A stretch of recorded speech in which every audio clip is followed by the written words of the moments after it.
So it all comes down to this. 2 races to go. The first one is at Fontana, California, and the last one will be a return to Texas Motor Speedway. And if you are an IndyCar historian, you will know that both Fontana and Texas are potentially, not just potentially, they are some of the craziest tracks IndyCar has ever raced on, period. And of course, real life IndyCar actually still races at one of them. But today we're racing at a track that no longer hosts IndyCar races, but if you looked at the most recent example of an IndyCar race at Fontana, California, it was absolutely insane. So as you can see, point standings wise, we are 42 points behind Scott Dixon, which is almost an entire full race distance that Dixon has in terms of points lead over us. It's not impossible, but we're going to need a lot of help in terms of Scott Dixon having some bad luck to be able to take the championship. And here's a look down through the rest of the point standings. Maybe you have a favorite driver somewhere down here. Again, only 34 drivers have participated in this year's IndyCar Series. So California Speedway. It's always crazy, and to give you a little bit of an introduction, better than mine, into the craziness of Fontana, let's hand it over to Bob Jenkins.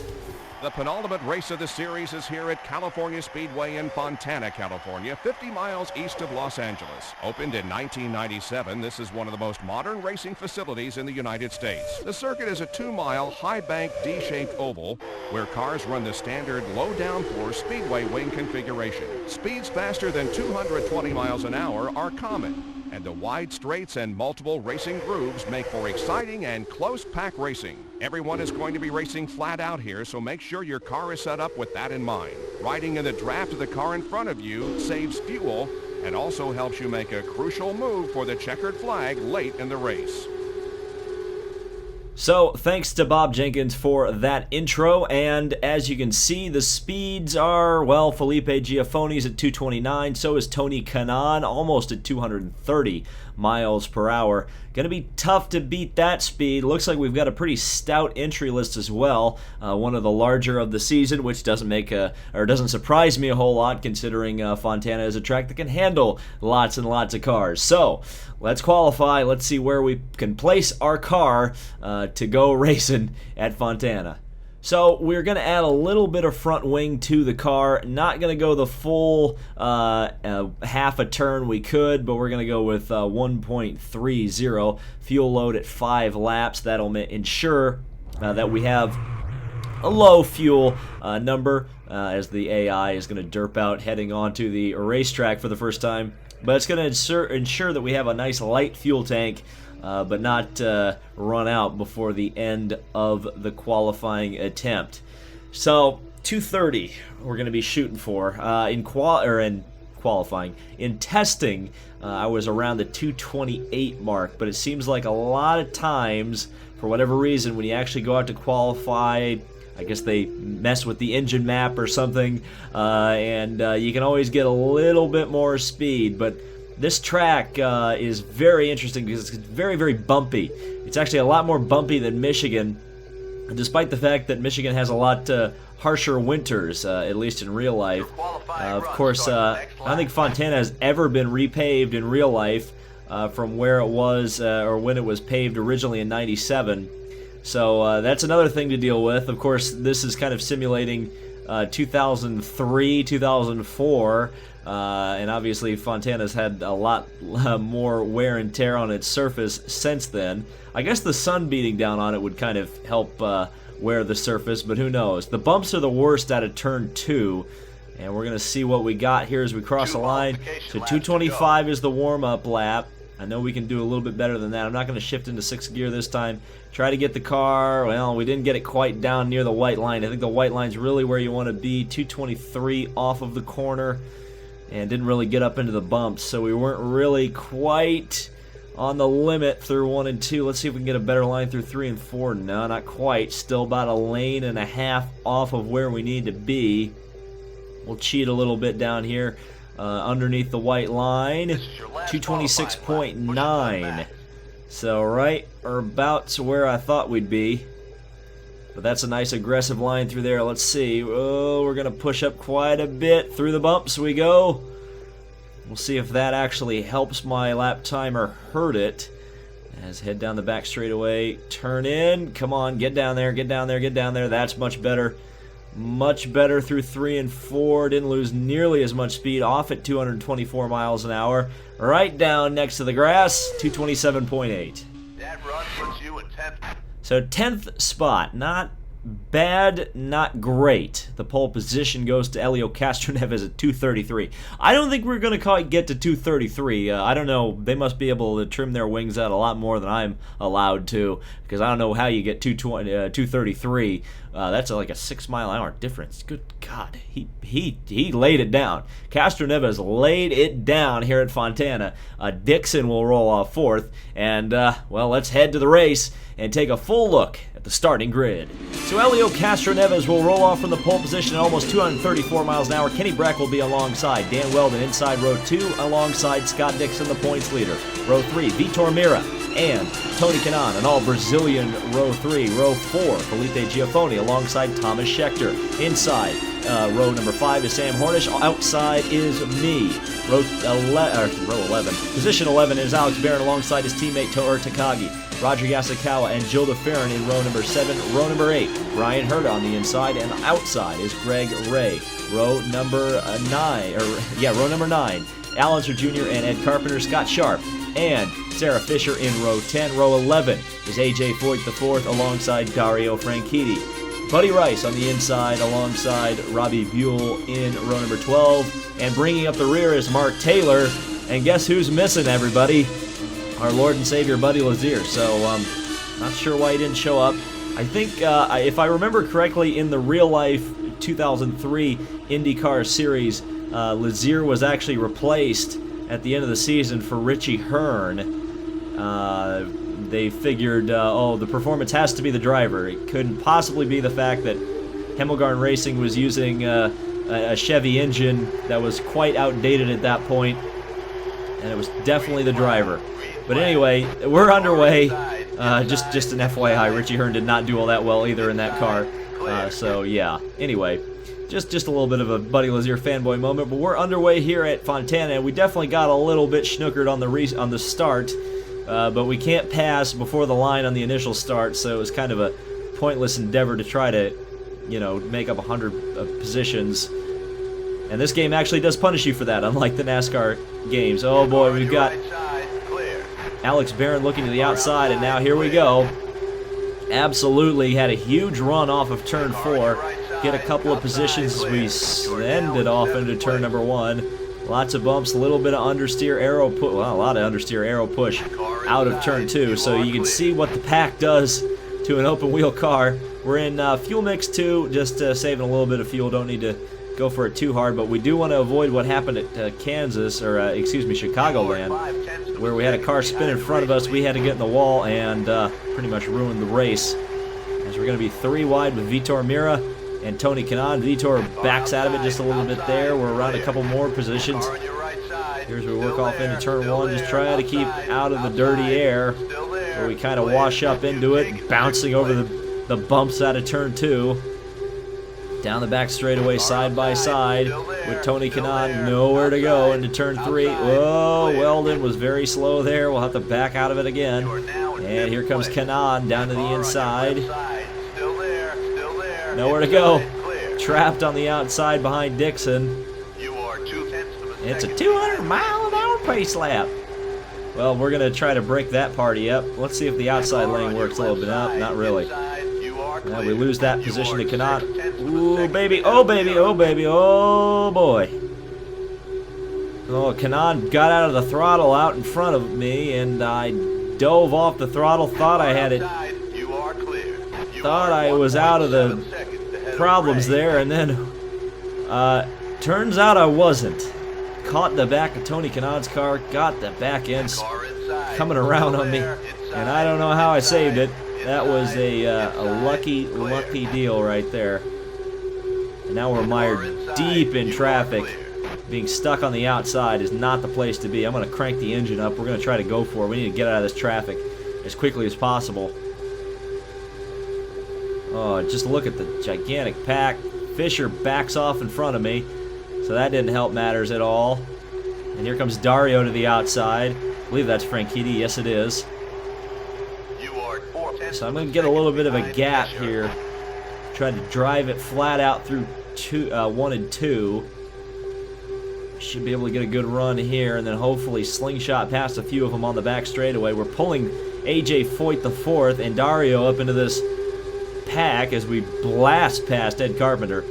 Oh, that was very nearly contact with Sarah Fisher. Oh, and very nearly contact with Greg Ray as well. What is Jill DeFerrin doing back here? That's very strange. As we get a draft off of Roger Yasukawa, 231 down into turn 1.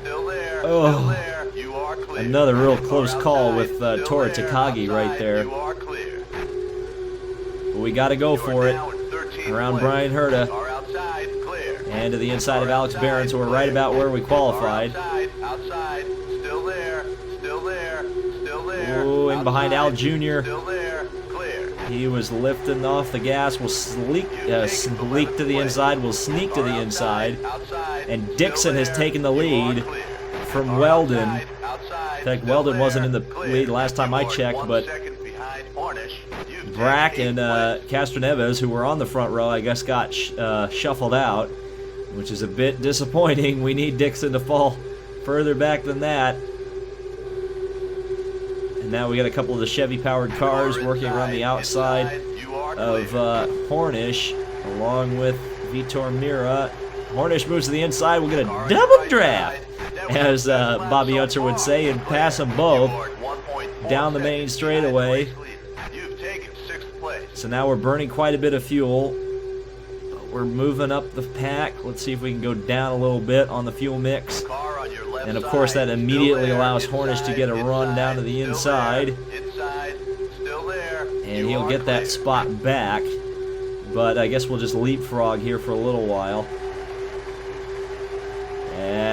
Yes, it is absolutely leapfrog racing, because I'm surprised this isn't the DW12, because this is bumper racing right here, with just the amount of passing and not being able to hold your position. As we're going to drive down to the inside, all the way underneath the white line there, underneath Hornish, trying to dive underneath Kenny Brack, not going to quite cut the mustard. And I just realized how many Indy 500 winners we're racing with here. Castroneves, Dixon, Weldon, Brack, Kanan, Hornish, all Indy 500 winners, except for me. Top 6, all won the Indy 500 as drivers, at least once. Of course, Vitor Mira, running behind me, never actually did. But if we talked about Vitor Mira as an Indy 500 winner, we'd be talking about Scott Dixon as not, which is kind of funny, because of course Dixon ended up beating Mira in 08, and that was Mira's best chance at a 500 victory. So we're just off the pace right now, just behind the leaders. We've got 13 laps on our fuel at the current burn rate, which will be us in the pits around lap 26 or lap 25. So we're going to split this race right halfway down the middle. Of course, this race in real life is a 400-miler, or was a 400-miler at this point in history. It ended up turning into a 500-miler, which was kind of a nice thing at the end. Of course, I'm talking about the IRL era. It was begun as a 500-mile race when CART ran this race, and then it was 400 miles because we couldn't possibly run a 500-miler. That would totally disavow the Indy 500 of all its tradition. As we pass Scott Dixon, so that's great. But yeah, 50 laps of this thing is still quite a distance versus 50 laps at some of the 1.5 milers that we have run. So we're going to move the fuel mix down to 2. And we've got some outside moves happening with Hornish on the outside. You may have heard the spotter say we've entered the pit window. That means that we can make it to the end of the race after a pit stop, but obviously we don't need to worry about that right now. We are going to have to... Wow, look at Kanan around the outside. Kanan just passed 4 wide on the outside, and he's going to go into the lead. That was the most Tony. Well, this game is very realistic because Tony Kanan just pulled off a Tony Kanan move on the outside here at Fontana. What was I saying? Oh yeah. Because of the race length, it's kind of like Indianapolis in that when we come into the pits, we are going to have to take virtually an entire fuel tank on board. So that's going to change the handling of the cars quite a bit throughout the run in this race. Well, we'll go for the lead for the first time today. If we got it, we have not got it. Now we have. And it's help from Sam Hornish, who's pulling up behind me to give me that little bit of a shove. And we're still just holding on. As you can see, the car's sparking quite a bit. I kind of put the car a little bit lower than the default setup is. Oh boy, Kanan's going to take the lead. But that does cause the car to bottom out and spark in the corners, but it definitely helps you with the straight line speed. And straight line speed at a track like Fontana is very, very important, especially when you can't trim the wings out as much as you'd like, as we're going to go 3 wide for the lead once again. Just up here fighting for the lead. Why not, with Tony Kanan and Sam Hornish Jr., 2 of the most brave drivers that maybe ever driven Indy cars on ovals. And that was absolutely contact with Hornish. I don't know if he pushed up into me or what, but that was almost. I almost turned into Dario Franchitti in Michigan there. That almost turned me over. And here comes Castroneves down to the inside. So that was not good. That was no bueno. And there goes Castroneves. I got held up by Kanan there. And we'll be 2 by 2. 200-mile-an-hour pace lap once again. Oh, yeah, there's definitely a lot of push coming out of turn 2. So, yeah, that was definitely Hornish who pushed up into me there. Not the other way around. I didn't come down into him. Thankfully, I didn't hit Kanan coming out of 2. And so now Castroneves looking around the outside again, down the main straightaway. But we actually led that lap. That may be the first lap I've led in this race. And now Hornish, man, that is so close. That was so close. As Hornish just holding on to the outside run. And he's got the lead from Castroneves and myself. Oh, and he tries to cut in front of me. Can't quite do it. And there's Kanan looking to the outside. Not going to quite be able to do it. I can't quite pass Hornish by the line. And now we've got the pack formed up again. Weldon and Brack and Dixon have all been able to reform after they'd kind of fallen off the back of it. They're 3 wide out behind me. Well, that's fun. And we're back into the lead. It's not going to be for very long, though, because Sam Hornish is going to draft right back past. And around goes Hornish, as well as Castroneves as we push up. And here comes Kanan back to the inside. So that was not a good corner for me as they go 3 wide in front. So that'll at least help me draft back up into this lead group. I don't want to have to turn the engine map up if I don't have to, as they're going to go fairly slow over the bumps, fairly slow. No, maybe not.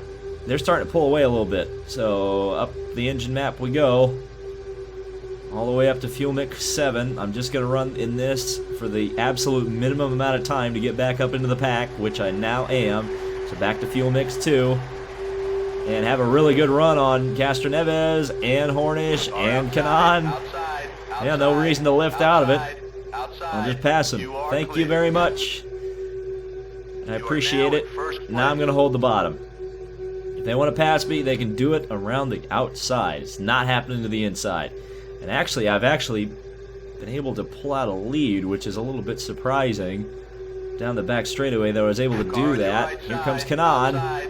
He's making his move to the outside, but again, he can pass me to the outside all he wants. I will leave that open for you, TK. You can gladly take that. That's all good with me. I gotta make sure I don't push up too much into Hornish there, because we don't want to have the repeat of the contact we had just a little bit earlier in the race, but it's okay.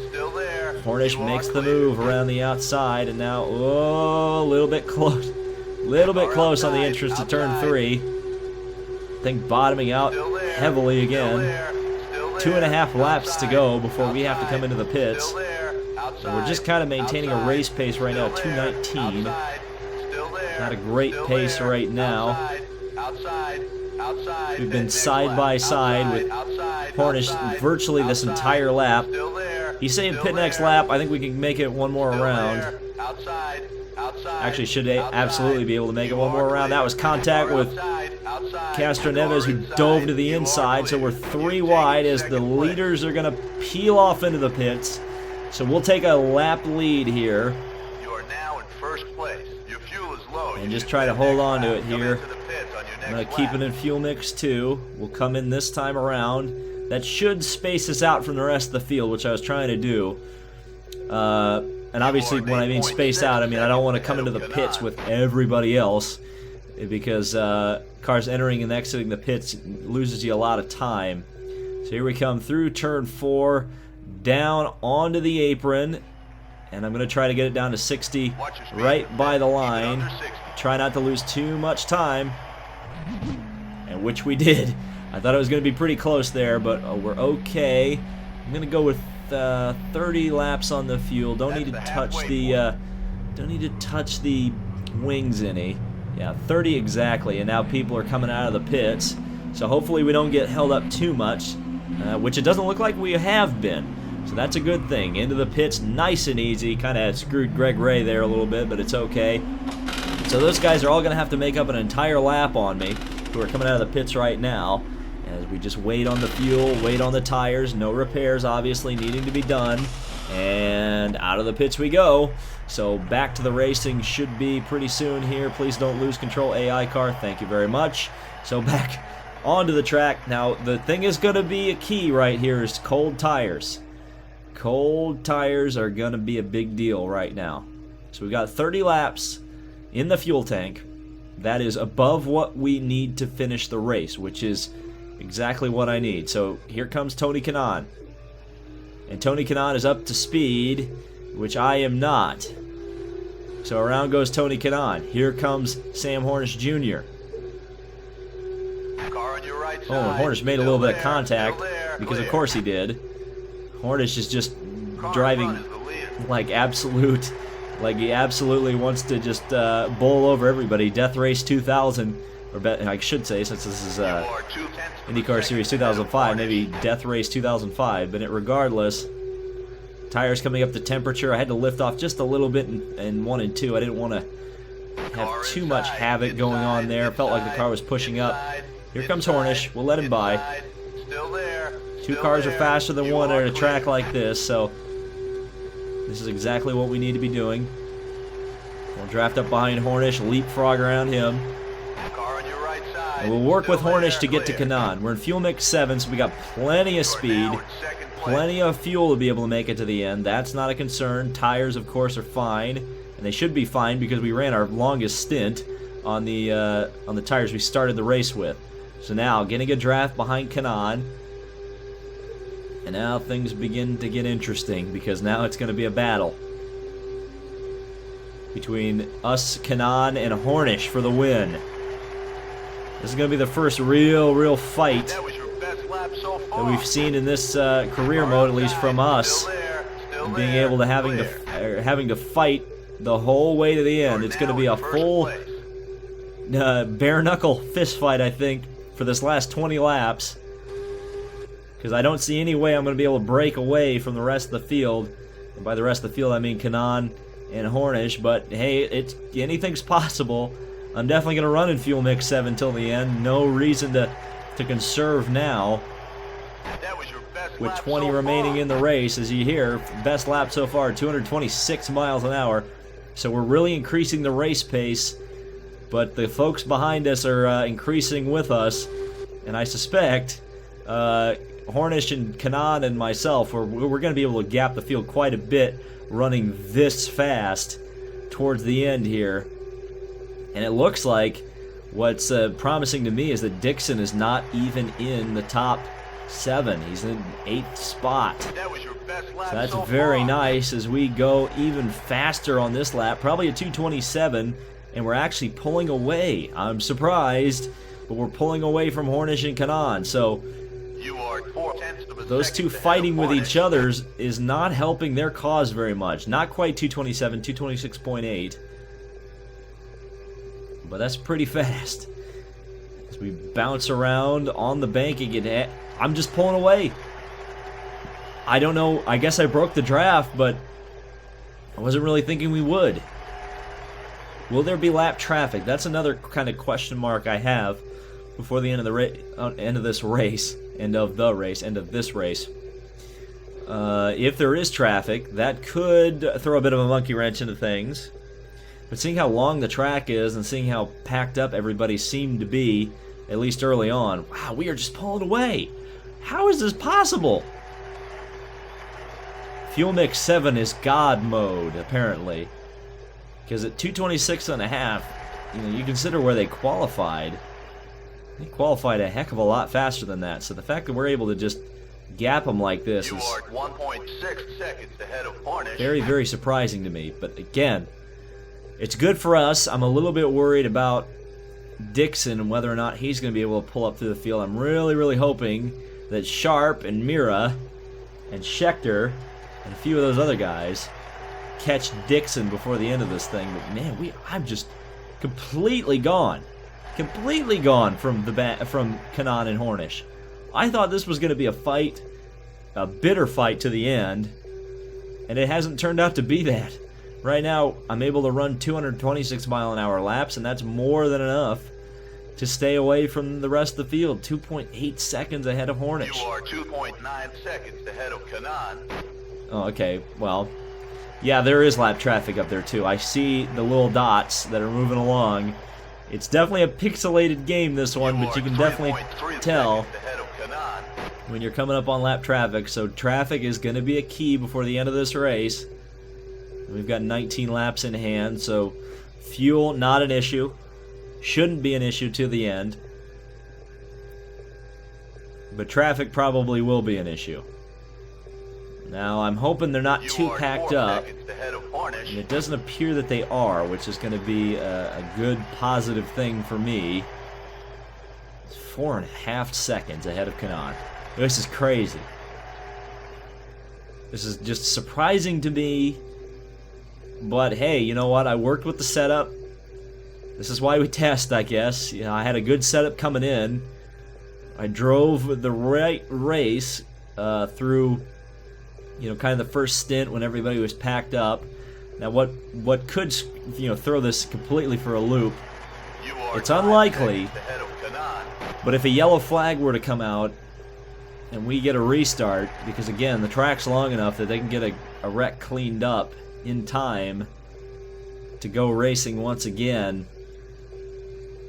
And if everybody's packed up again, that is when things are going to get real wild. So we're definitely not out of the woods yet, with only 37 laps completed out of 50. Car in front is a back mark. Again, races like California, Michigan, Indianapolis, even though California and Michigan aren't 500 milers, it's almost like a 500-mile race in terms of the commitment, the amount of time you're running, and the amount of distance you cover in said race. Although the Indianapolis race in this game and its predecessor, IndyCar Series 2003, a lot of yellows at Indianapolis because it's a tough track. It's tight. The AI run very close, and there's always a lot of trouble. But here, nice wide track, and generally speaking, you don't see a lot of yellows at wide tracks in this game. So here we go, in behind Buddy Rice, having to lift out of the throttle just a little bit. Drive underneath Rice. Now in behind Ed Carpenter, who was the last place driver for a while, but he's now 24th, so I guess that's okay. Good for Ed. And now coming up behind Dario Franchitti. These are all guys that I was racing with when I fell back after making contact with Kanaan on the back straightaway. And now I'm back to slicing through them, but this time under much different circumstances. Car on your right side, you are clear. As we're coming up to 10 laps to go. I think this race, this game counts the laps a little bit differently.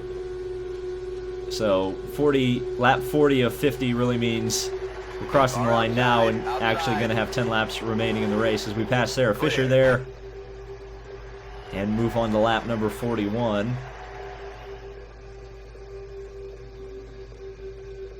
And I haven't checked on Dixon in a while, where exactly he is in the pack. So, we're not out of the woods yet, but we're definitely going to have a good points day. But once we get to Texas, it's going to be all bets off in terms of Car in front is a back mark.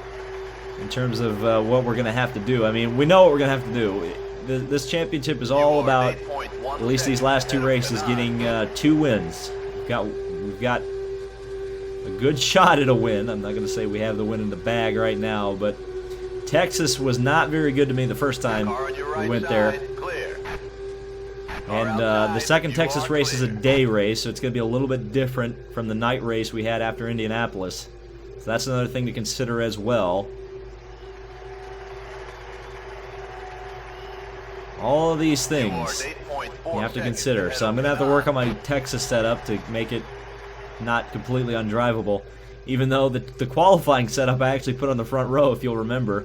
Thomas Scheckter had the pole position, but I was second at 228 miles an hour. So I guess I maybe shouldn't mess with the qualifying setup so much, but the race setup definitely going to need to make sure that it doesn't spin out as easily as it did when we raced to Texas. So more cars out in front. We got Yasukawa here, who is running in 19th spot. I think I saw that Dixon is still in 8th. So we've got a little bit of a point swing that'll be heading into Texas. So we're still mathematically, or will be, Car in front is a back mark. going into Texas mathematically eligible for the championship. And Still there. really, that's all you can ask. Outside, still there, clear. We dive underneath Roger Yasukawa. Now in behind the Mo Nunn cars, along with Greg Ray, who I ultimately kind of screwed over in the pits by coming in front of. We dive underneath Greg Ray. Little bit of a late move there on Greg Ray. I definitely think he was close to my rear tire, but it's okay. Lap number 45 of 50. We've got 5 to go here at Fontana, and again, just pulling away. It's a nice Sunday California drive right now. I'd love to lap Dixon. I don't think we'll quite get to Dixon, but that would be an exclamation mark on this race to be able to pull away from Dixon like that. But I'll take him being 8th. That's a good consolation prize, which he still is. Unfortunately, the pack of Sharp, Scheckter, Mira hasn't caught him. I really wish they would, but I feel like the leaders are pretty spread out as we're running a really bad line here in 1 and 2. 1 and 2, David. 3 and 4. I always do that. You are 10 seconds ahead of Kanan. And I decided to look at my computer. I was looking at the recording time, and I decided to go a little bit off-roading. That would have been the ultimate choke right there. That would have been the ultimate choke. So we've got 4 laps to go. We've got a 10-second lead on Tony Kanaan, and now I need to pay attention, because that would have been very, very stupid. Very, very stupid to do that. As Weldon has moved up into 4th. And unfortunately, Vitor Mira, after having a pretty solid qualifying effort, is going to be in the back. Or not in the back, but 10th. Mark Taylor, another driver who's had a really good run so far today, is running 14th. So a lot of solid days for some of the back of the field folks. 5.8 laps on the fuel. 3 laps to go, so we're going to be finishing this race with about 2 laps remaining in our fuel tank. And we're coming back up into lap traffic with 2 laps to go, so that's always a good thing. 231 miles an hour. Sail it off into turn 1, right down next to the white line. Had to back out of it just a little bit there. Got a little bit of aero push behind Brian Herta. Dive it down into turn 3, 2 laps to go. Coming around to take the white flag here at California Speedway. We pass Brian Herta. White flag is out. spot. This is the Last lap. Hornish Clear. is now second. He's past Kanaan. Doesn't really do my championship a whole lot of good. I need people to pass Dixon. Car in front is a back marker. But right now, it's all good in the hood down the back straightaway. Doesn't look like we'll quite lap up to Mark Taylor. I believe Mark Taylor's the next car. And Sharp still hasn't caught Dixon, but at least Dixon hasn't passed Unser. So off of the final corner, we are going to take the checkered flag here at California. Excellent work. And really That's a position fantastic ourselves well win. for Texas Motor Speedway, the season finale. So now we just got to kind of bite our lips here, or bite our nails, and wait for Scott Dixon to cross the line. Hopefully in the 8th spot, as Kanaan takes second over Hornish. That was a very close run right there. And yes, Dixon, 8th place. So we'll take a 30-point swing, and it's going to be down to 20 points heading into Texas. So that's about as good as I could have hoped for right there. Look down through the rest of the field, see where everybody finished. Dario Franchitti was last. Actually, Buddy Rice was able to overtake both Franchitti and Carpenter, which is kind of interesting. So, yeah, that was Fontana. That was California, the Toyota Indy 400. We took the victory, and that's all we needed to do. We ran the fastest lap of the race, but not by much. Everybody was around that 226-mile-an-hour range. I'm surprised that Kanaan and Hornish didn't have a little bit more for me towards the end, but hey, you know what? I'll take it. So thank you guys so much for watching. This has been David Land on YouTube. The pace car left for some reason, so I guess there was a crash under yellow or at the end of the race. I don't know. Maybe Dario ran over somebody again. Be sure to subscribe for more IndyCar Series 2005 and more motorsport content, and we'll see you in the next video.